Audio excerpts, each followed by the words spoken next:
Немам ништо лично против Арбен Таравари, но не можам да му верувам. Тој ме издада. Со ваква порака Зијадин Села, чие крило од Алијанса за албанците е во коалиција со ДУИ, ја отфрли можноста за повторно обединување на партијата, се додека Таравари не си поднесе оставка. Тој смета дека членството од другото крило било излажано и го повика да му се приклучи, бидејќи се смета за легитимен лидер на партијата. Според него Таравари нема јасен став во политичкото делување, што негативно се одразува врз граѓаните.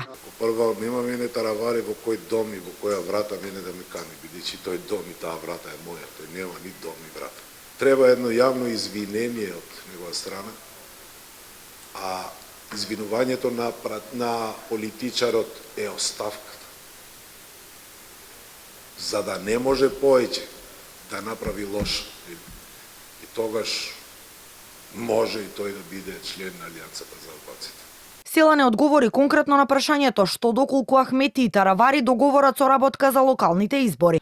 Тој уште еднаш посочи дека имало неколку средби меѓу нив двајца изминатиот период, но очекува прво да види јасен предлог дека некој сака да се приклучи на Европскиот фронт, па потоа, како што рече, ќе го соопшти својот став, дали ќе остане или ќе ја напушти опозицијската коалиција. Сепак Села смета дека е потребно обединување на целиот албански блок, каде би се приклучиле и сите лидери од вреди, за како што рече да се заштитат правата на албанците. Во случајот да ДУИ може да има контакти и средби, не само комуникација, но средби има, за кои јас сум информиран. Најмалку се 2 или 3 средби кои директно се среднати господина Таравари и господин Ахмети. Од друга страна, мене лично тоа и на Алијансата за албанците не ни смета, а дали треба да биде дел од фронтот или не, за тоа имаме право и ние да го кажеме нашиот став.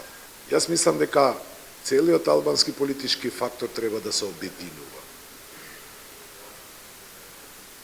И Таравари, и Меджити, и Гаши, и Касами, целиот политички фактор. Села негира дека имал или дека планира средба со премиерот Мицкоски, на која ќе се разговара за негово евентуално влегување во владата.